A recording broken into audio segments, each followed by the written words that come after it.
The morning sun peeked through the tall windows of the Harrington mansion, casting long shadows across the polished marble floor. Elena Vasquez moved quietly through the hallway, her cleaning cart rolling softly behind her. At 24, she had mastered the art of being invisible in a house where wealth spoke louder than words. The grand home sat on the edge of the city, surrounded by perfectly trimmed gardens and iron gates that kept the outside world at bay. For 3 years now, Elena had cleaned these rooms, dusted these shelves, and polished these floors until they shone like mirrors.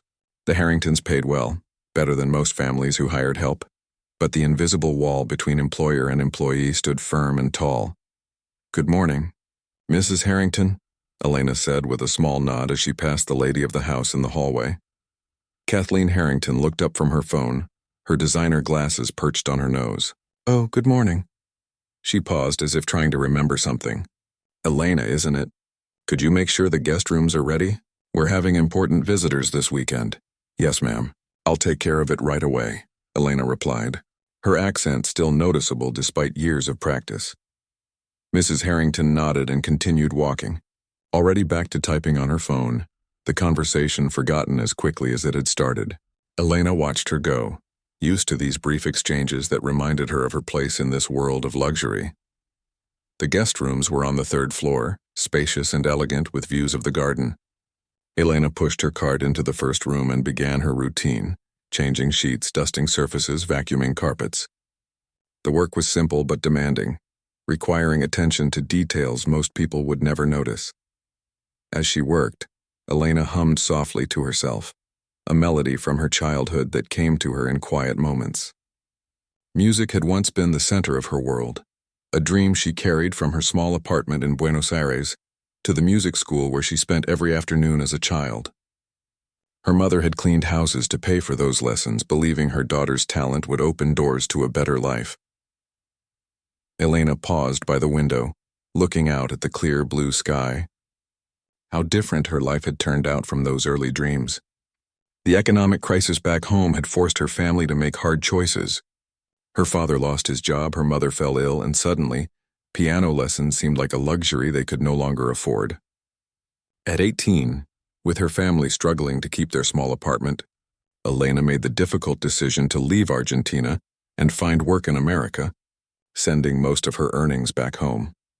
The melody in her head grew stronger as she moved to the next room, her fingers twitching slightly as they dusted the bedside table. She could almost feel the cool ivory keys beneath them, hear the rich tones of a well-tuned piano responding to her touch. It had been years since she'd played properly, though the muscle memory remained locked inside her hands, waiting for a chance to escape. After finishing the guest rooms, Elena moved downstairs to clean the main living areas. The Harrington home boasted several sitting rooms, each more elegant than the last, but the music room was Elena's secret favorite. Unlike the other staff who rushed through their cleaning duties, she always lingered there, taking extra time to ensure every surface gleamed. The centerpiece of the room was a magnificent grand piano, its polished black surface reflecting the light from the crystal chandelier above. Mr. Harrington had purchased it years ago, more as a status symbol than for its musical purpose. Their teenage son took occasional lessons but showed little interest or talent. Most days the instrument sat untouched, a silent giant waiting for someone to bring it to life. Elena finished dusting the bookshelves and picture frames before approaching the piano. She set down her cloth and stood before it, her heart beating a little faster as it always did. Looking over her shoulder to ensure no one was around, she carefully lifted the fallboard to reveal the keys beneath. They seemed to call to her, these black and white pieces of ivory and ebony that had once been extensions of her own fingers. Elena glanced at the doorway once more before sitting down on the bench, her back automatically straightening, shoulders relaxing, wrists lifting into the proper position her teacher had drilled into her for years. She didn't press any keys. She wouldn't dare make a sound, but her fingers moved silently above them, playing a piece she had once known by heart. Chopin's Nocturne in E-flat major, Op. 9, number 2. Her hands remembered every note, every delicate transition, every subtle change in tempo. In her mind, the music soared and whispered, telling stories of longing and hope. "What are you doing?" The sharp voice made Elena jump to her feet, her heart pounding with guilt. Thomas Harrington, the 16-year-old son of the family, stood in the doorway, his expression a mixture of curiosity and entitled annoyance. "I'm sorry. I was just cleaning," Elena said quickly, reaching for her dust cloth. "Were you going to play?" he asked, walking into the room with the casual confidence of someone who had never questioned their right to be anywhere. "No, of course not. I was just—" Elena struggled to find an explanation that wouldn't sound foolish. Thomas shrugged. "Whatever. It's not like anyone uses it anyway. My mom makes me take lessons, but I hate it. It's boring." Elena nodded politely, though something inside her ached at his casual dismissal of what had once been her greatest passion. How could something so meaningful to one person be nothing but a chore to another? "Do you play?" Thomas asked suddenly, his teenage boredom momentarily replaced by genuine curiosity. Elena hesitated, unsure how to answer. "I used to. A long time ago. Are you any good?" He flopped onto one of the velvet couches, looking at her with new interest. "I was decent," Elena replied modestly, though her teacher had once called her the most promising student she'd ever taught. Thomas seemed about to say something more when his mother's voice called from another room. "Thomas, your tutor is here." The boy groaned and stood up. "Great, 2 hours of calculus. Kill me now." He headed for the door but paused to look back at Elena. "You should play sometime when no one's around. Not like anyone would notice anyway." After he left, Elena stood frozen by the piano, his words echoing in her mind. Not like anyone would notice anyway. Wasn't that the truth of her existence here? She moved through these rooms day after day, keeping everything perfect and pristine, while remaining as invisible as possible to the family whose lives she maintained. She closed the fallboard gently and continued with her cleaning, pushing away the familiar ache of lost dreams. That evening, after finishing her work, Elena caught the bus to the small apartment she shared with 2 other women who also worked as housekeepers. Rosa from Mexico and Luisa from El Salvador had become her American family, the 3 of them supporting each other through long hours and homesickness. "You look tired," Rosa commented as Elena dropped her bag by the door. "Long day?" Elena replied, sinking onto their worn couch. "The Harringtons are having guests this weekend. Everything has to be perfect." "Rich people problems," Luisa called from their tiny kitchen where she was heating up leftover rice and beans. "My boss today complained that her almond milk wasn't the right brand. Like I control what the grocery store stocks." Elena smiled weakly, grateful for her friends but still feeling the weight of her encounter by the piano. Later, as they ate dinner around their small table, Rosa noticed Elena's fingers tapping rhythmically against her water glass. "You're thinking about music again," Rosa said gently. It wasn't a question. Elena nodded. "I almost touched the piano today. Thomas, the son, caught me sitting at it. Did you get in trouble?" Louisa asked with concern. "No, he didn't care. He actually said I should play sometime when no one's around." Elena shook her head. "But I can't risk it. Mrs. Harrington would fire me if she found me using their things." "It's not fair," Rosa said, reaching across to squeeze Elena's hand. "Your mother showed me those videos from your recitals. You played like an angel." "That was another life," Elena replied, though she kept one small reminder of that life, a faded newspaper clipping from her final recital in Buenos Aires, where the reviewer had called her a rising star with extraordinary emotional depth. The clipping was tucked inside her wallet, worn from being unfolded and refolded hundreds of times. That night, as Elena lay in bed, she could hear the sounds of the city outside their window, cars honking, people talking, music playing from somewhere down the street. She closed her eyes and let her fingers dance across an imaginary keyboard, playing the pieces she still knew by heart. Sometimes in her dreams she was back on stage, the spotlight warm on her face, her music filling the concert hall. In those dreams, her parents watched proudly from the front row, and her future stretched before her like an endless symphony. But morning always came, bringing with it the reality of cleaning supplies, bus schedules, and the careful invisibility required to move through the world of the wealthy Harringtons. Tomorrow would bring another day of dusting their piano rather than playing it. Another day of humming quietly to herself as she polished the keys other hands were allowed to touch. As sleep finally came, Elena wondered if there would ever be a chance to show the world, to show herself, that the music inside her hadn't died. It was only waiting, like a seed beneath winter snow, for the right moment to bloom again. The Harrington mansion buzzed with activity as the weekend approached. Elena moved quickly between rooms, working alongside two other maids hired specially for the upcoming dinner party. Mrs. Harrington followed behind them, pointing out spots they had missed and rearranging flowers that looked perfectly fine to begin with. "These people aren't just anyone," she kept saying, her voice tight with nervous energy. "Victor Caldwell will be here, you know, the famous music critic. And the Blackwoods, who basically fund half the symphony orchestra. Everything must be flawless." Elena's ears perked up at the mention of a music critic. She had read Victor Caldwell's reviews in newspapers, his opinions carrying enough weight to make or break a musician's career.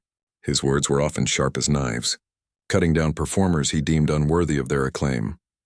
"And the glasses need to be spotless, absolutely spotless," Mrs. Harrington continued, running her finger along a shelf. "I want them to sparkle when we toast." "Yes, ma'am," Elena replied, taking the stack of crystal to rewash them, though she had already cleaned them twice. In the kitchen, the chef was preparing a lavish meal, muttering under his breath about impossible timelines and demanding guests. Elena slipped in quietly to wash the glasses, careful not to disturb his creative process. "Can you believe this?" he said when he spotted her. 12 courses for 16 people, and Mrs. Harrington keeps changing her mind about the menu. Now she wants soufflés instead of the chocolate tart, because apparently Mr. Caldwell once wrote that he despises chocolate. Elena smiled sympathetically. She's nervous. "These people are important to Mr. Harrington's business." The chef shook his head. "Rich people problems. My grandmother would feed an entire village with what they're spending on wine alone." As the evening approached, Elena helped the other staff set up the dining room. The long mahogany table gleamed under the chandelier, each place setting arranged with military precision. Fresh flowers perfumed the air, and soft music played from hidden speakers. Classical pieces Elena recognized instantly. Mozart's Symphony No. 40. She found herself moving in time with the music as she worked, her body remembering rhythms her fingers hadn't played in years. At 6 o'clock, Mrs. Harrington gathered all the staff in the kitchen. "Remember, be efficient but invisible," she instructed. "Serve from the left, clear from the right. Don't make eye contact unless someone speaks directly to you. And for heaven's sake, don't spill anything on Mrs. Blackwood's dress. It's probably worth more than all of you make in a year." Elena nodded along with the others, though her mind wandered to the guest list. Would they discuss music at dinner? Would they talk about pianists and performances? Perhaps she could just listen, gathering crumbs of the world she once hoped to join. The guests began arriving at 7, their expensive cars pulling into the circular driveway one by one. Elena stood in the entrance hall alongside the butler, taking coats and offering champagne from a silver tray. Each guest seemed more elegant than the last. Women in designer dresses, men in perfectly tailored suits, everyone adorned with jewelry that caught the light. Mr. Harrington greeted them all with practiced charm, his hand resting casually on his wife's lower back as they welcomed people into their home. Though not as openly nervous as his wife, Elena noticed the way his smile tightened whenever someone particularly important arrived. Victor Caldwell was the last to arrive, stepping into the house with the confident air of someone who expected the world to notice him. Tall and thin with steel gray hair and piercing blue eyes, he surveyed the entrance hall as if judging its worthiness of his presence. "Richard, Kathleen," he said, kissing Mrs. Harrington's cheek. "Lovely as always. I see you've redecorated since I was last here." "Just a few touches here and there," Mrs. Harrington replied, clearly pleased he had noticed. "We've acquired some new art pieces I think you'll appreciate." Mr. Caldwell handed his coat to Elena without looking at her, continuing his conversation as if she were merely a coat rack rather than a person. "I was just at the symphony last night. Dreadfully boring interpretation of Beethoven. The conductor lacks imagination, too concerned with technical precision and not enough passion." Elena carefully hung his coat in the closet, listening intently as the conversation moved toward the living room, where pre-dinner drinks were being served. She wanted to hear more of his opinions, even if they were harsh. It was a connection, however small, to the world she had left behind. As the evening progressed, Elena moved between the kitchen and dining room, serving courses and refilling wine glasses. The conversation flowed easily among the guests, jumping between business, politics, art, and, of course, music. "The piano competition next month should be interesting," one of the women said as Elena placed a delicate plate of scallops before her. I heard that young Chinese pianist, what's his name? Lee something? Is competing. Li Wei, Victor Caldwell corrected, swirling his wine. Technically gifted but emotionally stunted. He plays Chopin like he's solving a math problem. The table laughed appreciatively at his criticism. Who do you favor this year, Victor? Mr. Harrington asked. No one, frankly, Caldwell replied with a dismissive wave. The current crop of young pianists all sound the same to me. They play the notes but miss the music. He sighed dramatically. I long for the days when pianists had distinct voices, when you could instantly recognize Horowitz from Rubinstein from Gould. Elena nearly stumbled as she carried the empty appetizer plates back to the kitchen. Those were the exact pianists her teacher had made her study, listening to their recordings until she could identify each by just a few notes. She had spent hours trying to understand what made their interpretations unique, hoping to someday develop her own voice at the keyboard. During the fish course, the conversation turned to education, with several guests lamenting the decline of arts in schools. My foundation is trying to bring music back to underprivileged communities, Mrs. Blackwood said, her diamond bracelet catching the light as she gestured. You'd be amazed at the talent hiding in these neighborhoods. We found a boy in the Bronx who plays violin so beautifully it brings tears to your eyes. Yes, well, natural talent only goes so far, Caldwell interjected. Without proper training and cultural understanding, these charity cases rarely amount to much. Music is more than playing notes. It's about heritage and tradition. Elena felt her cheeks grow warm as she stood against the wall, waiting to clear plates. His dismissive tone reminded her of critics back home who believed true musical understanding belonged only to those born into privilege. The main course was served. Perfect. Portions of beef Wellington with truffle sauce, and the conversation shifted to recent performances at the Opera House. Elena moved efficiently around the table, refilling water glasses and wine, trying to remain invisible while absorbing every word about composers and conductors. As she leaned between two guests to pour water, she accidentally caught Victor Caldwell's eye. He paused mid-sentence, looking at her with sudden interest. You, he said, making several guests turn to look at Elena. You seem quite attentive to our conversation. Do you enjoy classical music? Caught off guard, Elena felt 16 pairs of eyes turned toward her. Mrs. Harrington looked mortified that one of the staff had drawn attention to themselves. Yes, sir, Elena answered softly. I enjoy it very much. How charming, he said with a smile that didn't reach his eyes. Our maid is a music lover. Tell me, who is your favorite composer? The table had gone quiet. Mr. Harrington looked uncomfortable, while his wife shot Elena a warning glance. Chopin, Elena answered truthfully, her voice barely above a whisper. Victor Caldwell's eyebrows rose. Chopin? Not Madonna or whatever pop star is popular these days? How unusual. A few guests chuckled and Elena felt her face growing hotter. And what do you like about Chopin? He pressed, clearly amused by his impromptu interrogation. Elena hesitated, aware of Mrs. Harrington's increasingly panicked expression. But something inside her, perhaps pride or the memory of her teacher's belief in her, made her answer honestly. His music speaks to the soul. The way he uses rubato to express emotion like human breathing, the nocturnes especially, how they can be both melancholy and hopeful at once. The table fell silent again, but this time with surprise rather than awkwardness. Victor Caldwell stared at her, his amusement shifting to curiosity. Well, he said finally. It seems Richard and Kathleen have found themselves a maid with hidden depths. He turned to Mrs. Harrington. Where did you discover this treasure who serves dishes and discusses rubato with equal facility? Before Mrs. Harrington could answer, another guest jumped in with a joke about starting a talent search among household staff, and laughter broke the tension. Elena stepped back against the wall, her heart pounding. She could feel Mrs. Harrington's disapproving gaze but kept her eyes lowered, focusing on the carpet pattern until it was time to clear the plates. In the kitchen, Mrs. Harrington cornered her. What was that? She hissed. You're here to serve, not chat with the guests about music. Know your place, Elena.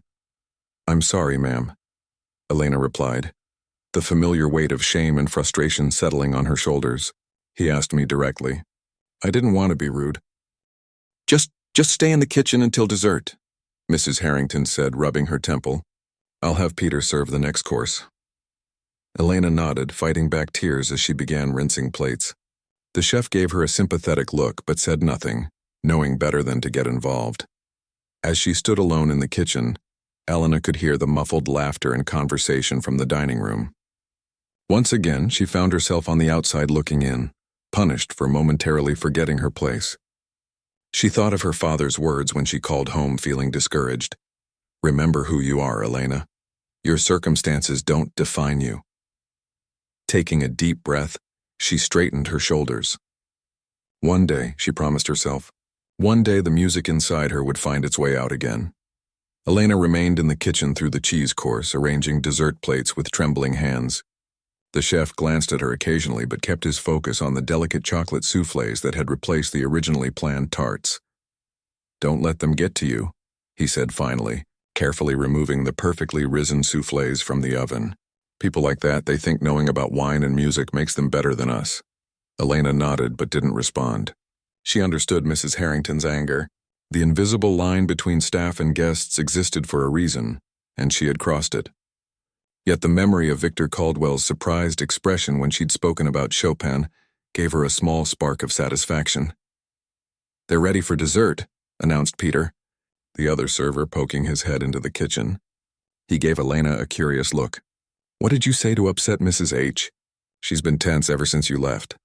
"Nothing important," Elena replied, picking up the tray of soufflés. "I can take these in." "She specifically asked for me to serve the rest of the meal," Peter said with an apologetic shrug. "Sorry." Elena set the tray down, swallowing her disappointment. "It's fine. I'll start on the dishes." As the evening progressed, Elena cleaned silently, listening to the distant sounds of conversation and laughter from the dining room. The guests eventually moved to the salon for after-dinner drinks, their voices growing louder as the wine flowed freely. She worked methodically, washing crystal glasses and expensive china, finding comfort in the familiar routine. An hour later, as she was finishing the last of the kitchen cleanup, Mr. Harrington appeared in the doorway. "Elena, could you bring another bottle of the Macallan to the salon? The 25-year-old, not the 18. "Yes, sir," she replied, drying her hands on a towel. His tone wasn't unkind, but she noticed he didn't quite meet her eyes. Elena retrieved the whiskey from the temperature-controlled cabinet in Mr. Harrington's study. As she approached the salon with the expensive bottle on a silver tray, she could hear the conversation growing more animated. "Absolutely magnificent," a woman was saying. "The acoustics in that concert hall are unmatched anywhere in the country." "The acoustics can't save a mediocre performance," came Victor Caldwell's distinct voice. "I've heard better playing at university recitals than what the symphony offered last season." Elena paused outside the door, taking a deep breath before entering. The salon was the largest room in the house with high ceilings, plush furniture arranged in conversational groupings, and of course, the grand piano positioned near the tall windows. The guests sat in a loose circle, some on sofas, others in armchairs, all holding drinks and looking relaxed in that particular way of people who never worried about bank accounts or bus schedules. She moved quietly to the side table where the other spirits were arranged, keeping her eyes lowered. As she set down the tray, Victor Caldwell spotted her. "Ah, here she is," he exclaimed, his voice slightly louder than necessary. "Our Chopin enthusiast returns." Several guests turned to look at Elena, some with curiosity, others with the vague disinterest people often show toward service staff. Mrs. Harrington's smile tightened at the edges. "Elena, isn't it?" Caldwell continued, ignoring the tension his attention was creating. "Tell me, do you actually play the piano or do you just appreciate Chopin's work?" The room quieted. Elena felt trapped between honesty and self-preservation. Mrs. Harrington was watching her with warning in her eyes, while Mr. Harrington looked uncomfortable but not unkind. "I used to play, sir," she admitted, deciding on a middle ground. "A long time ago." "How charming," said Mrs. Blackwood, her voice dripping with condescension. "Did you take lessons at school?" "I studied at the National Conservatory of Music in Buenos Aires for 10 years. Elena replied softly, but with a hint of pride she couldn't quite suppress. This clearly wasn't the answer Mrs. Blackwood expected. She blinked in surprise and several other guests exchanged glances. 10 years? Victor Caldwell's eyebrows rose. "That's rather extensive for a hobby." It wasn't a hobby, sir, Elena found herself saying. I was on a performance track until… She stopped, realizing she was sharing too much. Until circumstances changed. Victor Caldwell leaned forward in his chair, his interest clearly piqued. And what pieces were in your repertoire during these conservatory days? Elena hesitated, feeling the weight of Mrs. Harrington's stare.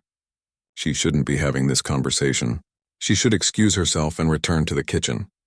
Yet something in Caldwell's challenging tone made her want to stand her ground. Bach's partitas, Mozart's sonatas, Beethoven's Pathétique and Moonlight, Chopin's ballades and most of the nocturnes, some Debussy, Rachmaninoff's Prelude in G minor. She trailed off as she noticed the shifting expressions around the room. Surprise, disbelief, and in Victor Caldwell's case, a sort of predatory interest. That's quite an ambitious list, he said, setting down his whiskey glass, particularly the Chopin ballades. They're notoriously difficult even for accomplished pianists. There was a challenge in his voice that made Elena's cheeks burn. He didn't believe her. None of them did. I'm sure Elena has duties to attend to. Mrs. Harrington interjected, her voice tight. We shouldn't keep her. Actually, Victor Caldwell said, gesturing toward the grand piano that dominated one corner of the room. I'm rather curious now. Perhaps a small demonstration? Mrs. Harrington's face paled. Oh, I don't think… I'd be interested to hear her play as well, said Mr. Harrington unexpectedly, earning a shocked look from his wife. Richard, Mrs. Harrington hissed. Come now, Kathleen, her husband replied quietly. What's the harm? The piano hardly gets any use these days. Elena stood frozen, her heart hammering in her chest. Play here? Now? It had been years since she'd touched a real piano. Years of playing only in her mind while her fingers cleaned and scrubbed and served. I don't think that would be appropriate, she managed to say, though part of her longed to accept the challenge. Nonsense, Victor Caldwell insisted, waving his hand dismissively. If you've truly studied at a conservatory, this should be no trouble at all. Unless, of course, your claims were exaggerated. There it was, the accusation wrapped in a polite veneer. He thought she was lying, putting on airs above her station. Elena looked around the room at the curious, slightly amused faces of the wealthy guests. They were expecting her to embarrass herself, to prove that people like her didn't belong in their world of culture and refinement. I haven't played in years, she said softly. I'm sure I'm very out of practice. All the more reason this should be entertaining, Caldwell replied with a cold smile. He turned to Mrs. Blackwood. Didn't you just mention how your foundation discovers hidden talents in unexpected places? Perhaps we're about to witness such a discovery in Kathleen's own home. Mrs. Blackwood laughed nervously. Victor, don't put the poor girl on the spot, but it was too late. The challenge had been issued, and the room was watching with a mixture of discomfort and morbid curiosity. Elena felt cornered, humiliated. But beneath those feelings stirred something else. Anger, pride, and the memory of who she had been before life had forced her to set her dreams aside. Mr. Harrington stood up, his kind eyes meeting Elena's. Elena, you don't have to play if you don't want to, but if you'd like to, please feel free. It's your choice. His unexpected support gave her courage. She looked at Victor Caldwell, at his smug expression that said he had already judged her and found her wanting. In that moment, she made her decision. Thank you.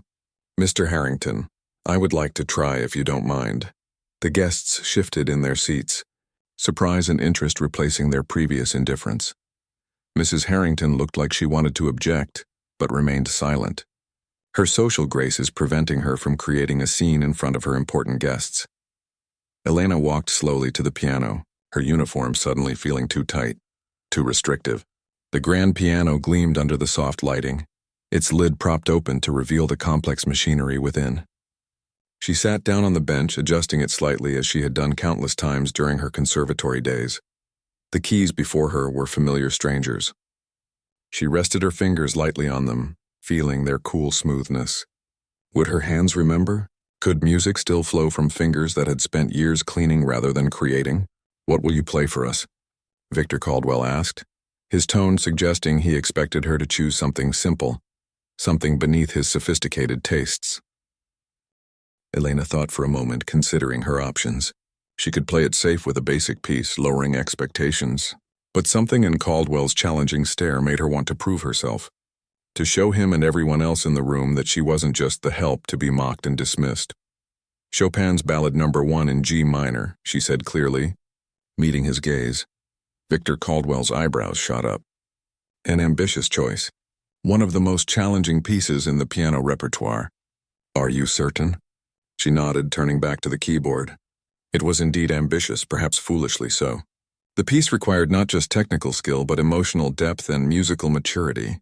It had been her signature piece at the conservatory, the one her teacher said showcased her unique voice as an artist. But that was years ago, before her hands had learned to clean instead of create. Elena took a deep breath, closing her eyes briefly. The room around her faded, the watchful guests, Mrs. Harrington's disapproval, Victor Caldwell's skepticism, all of it melting away as she prepared to play. In her mind, she was back in the practice rooms of the conservatory, her teacher's voice guiding her through the difficult passages. "Remember, Elena, music isn't in the notes. It's in the spaces between them. It's what you feel, what you share."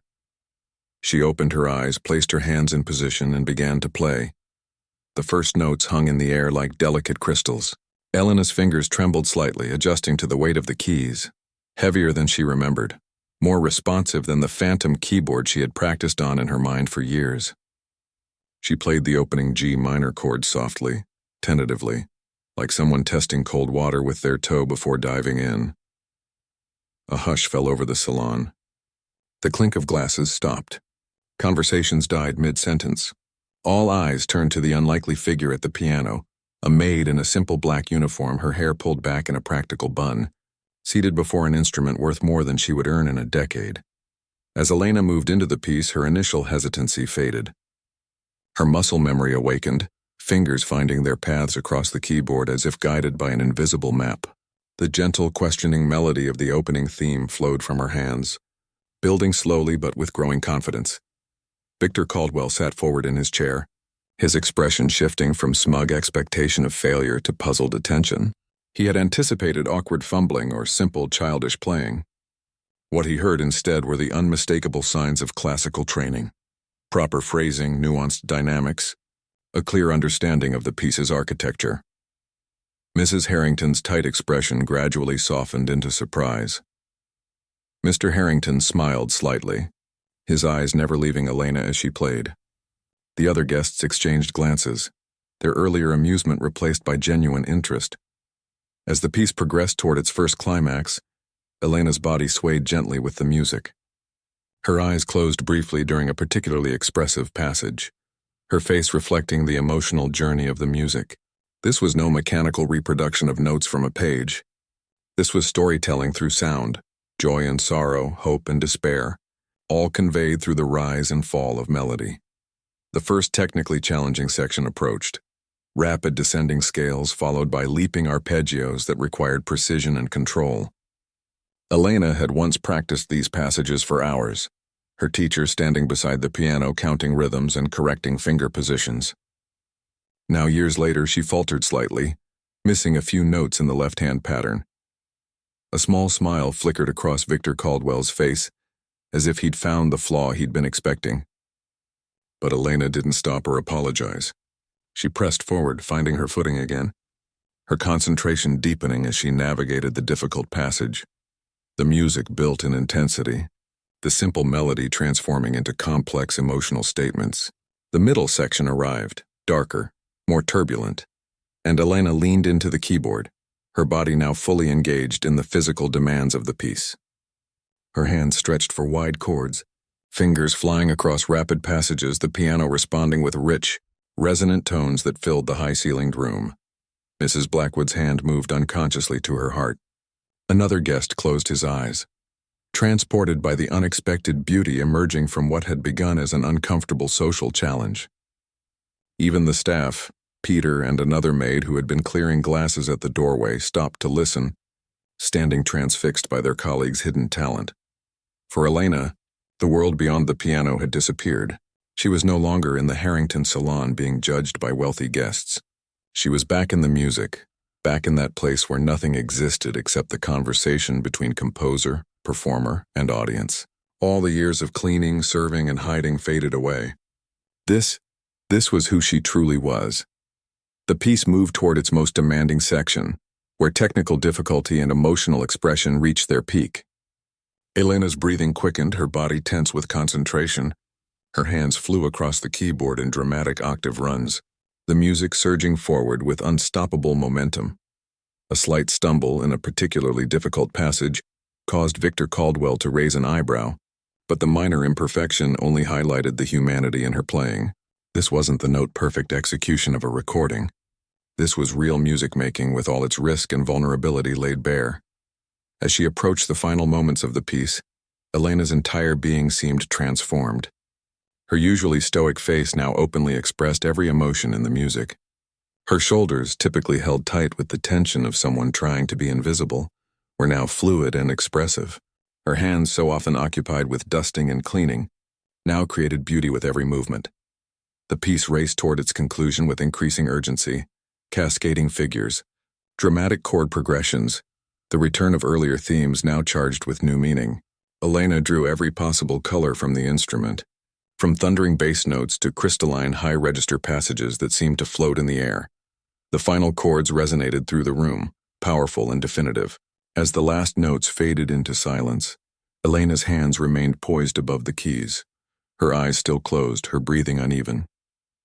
She had poured everything into those minutes of music, all her lost dreams, her daily struggles, her undiminished passion. For several seconds, no one moved or spoke. The silence that followed her performance was complete, heavy with astonishment. Then reality rushed back.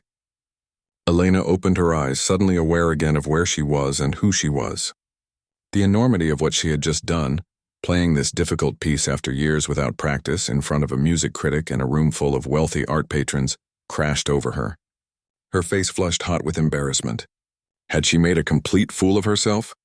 Had her playing been as good as it felt, or had emotion clouded her judgment? She lowered her hands to her lap and glanced around the room, bracing for ridicule or pity. What she saw instead stopped her breath. Mrs. Blackwood was dabbing tears from the corners of her eyes. Mr. Harrington was smiling broadly, genuine admiration written across his face. Several guests looked stunned, their expressions suggesting they were still processing what they had witnessed. And Victor Caldwell, the arrogant, dismissive critic whose challenge had started all this, sat perfectly still, his face drained of color, his usual mask of superiority completely gone. "My God," he said finally, his voice barely above a whisper.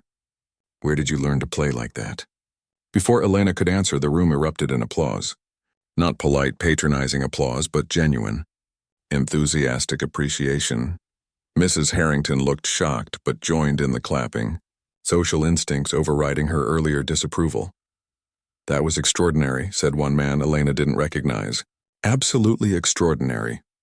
"I've heard professional pianists play that piece with less feeling," added a woman in a blue dress. Elena's hands trembled in her lap. This wasn't how she had expected the evening to unfold. She had imagined humiliation, possibly even losing her job.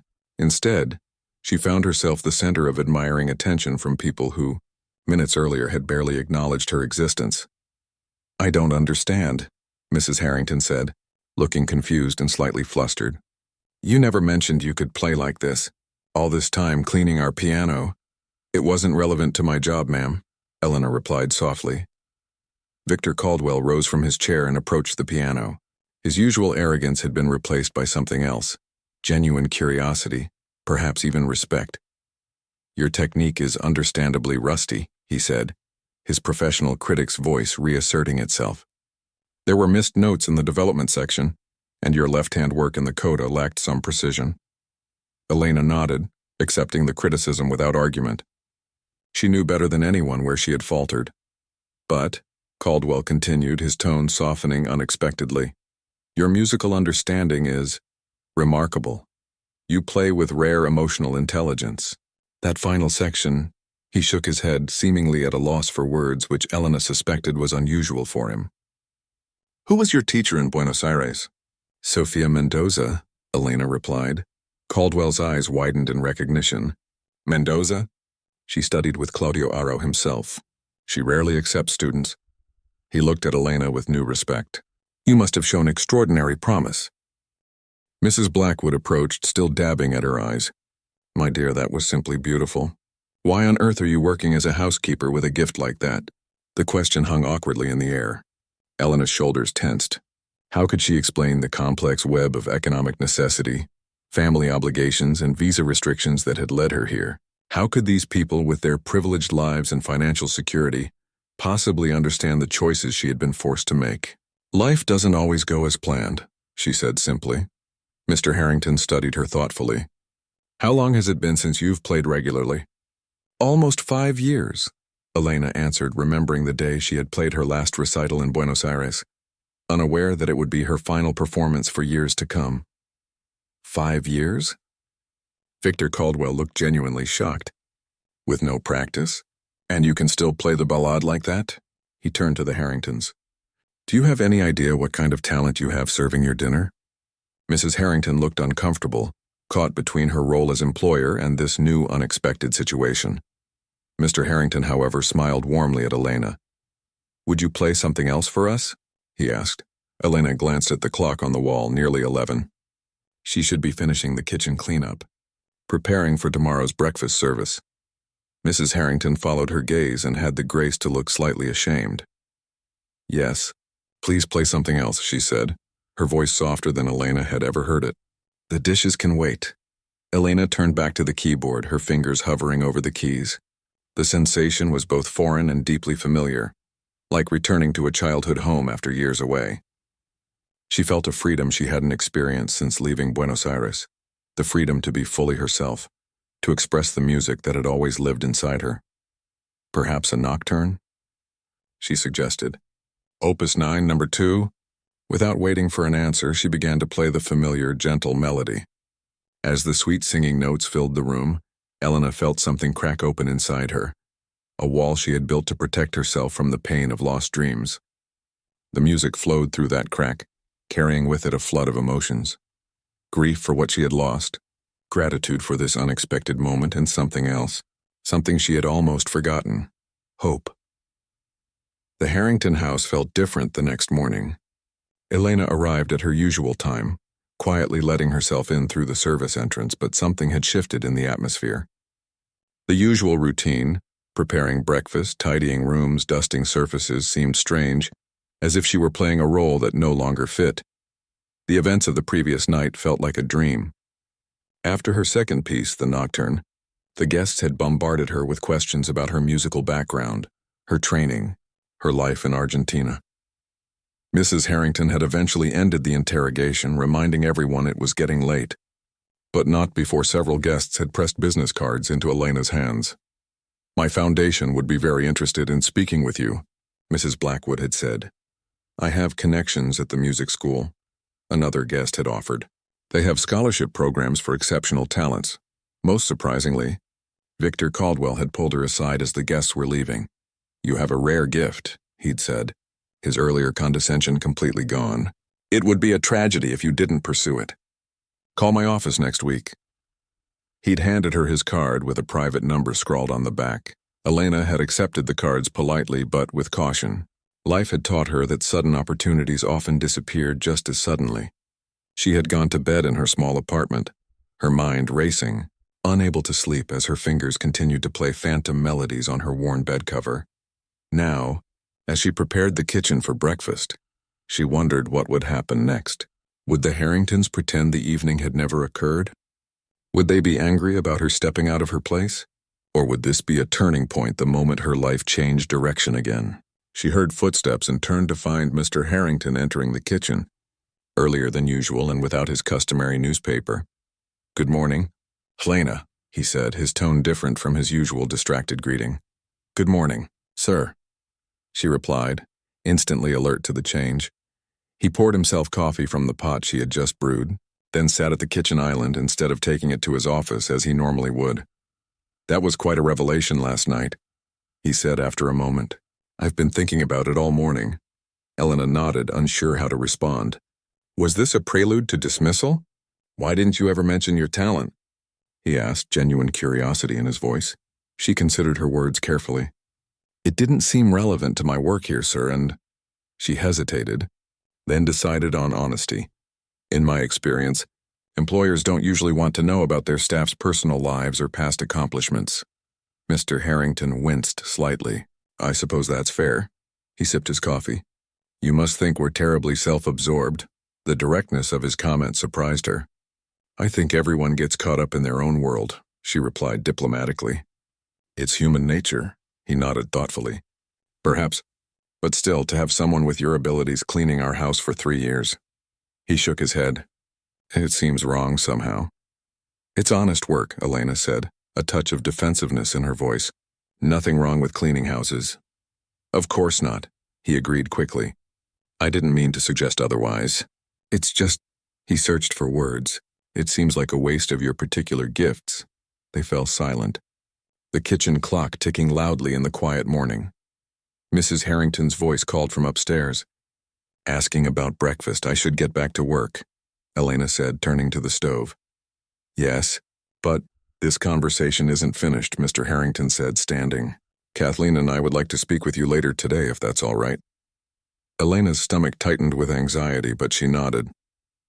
Of course, sir. The day passed in a strange limbo.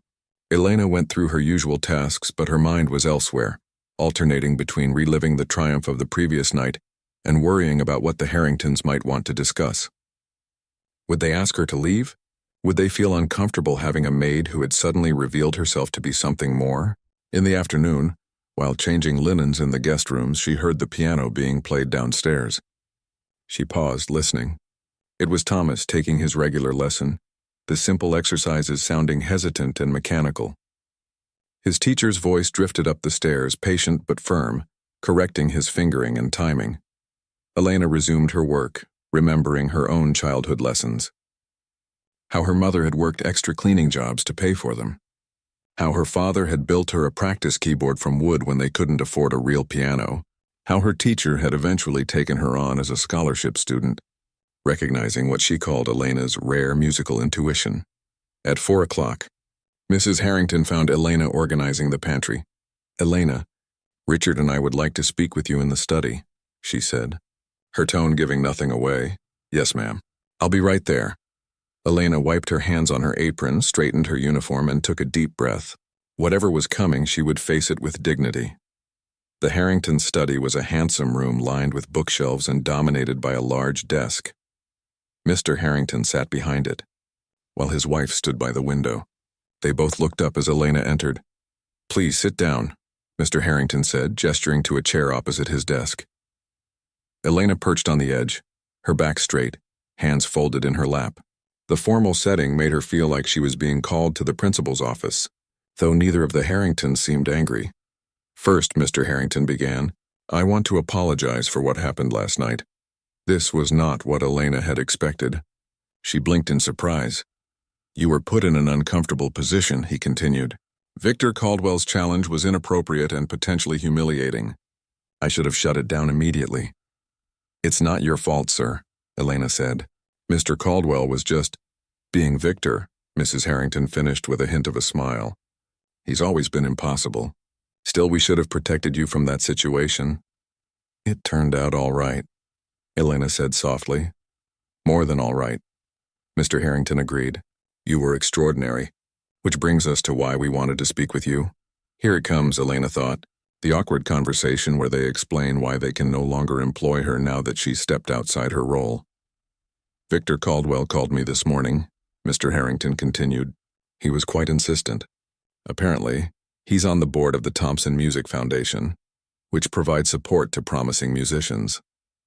They have a special program for artists who had to interrupt their training due to financial hardship.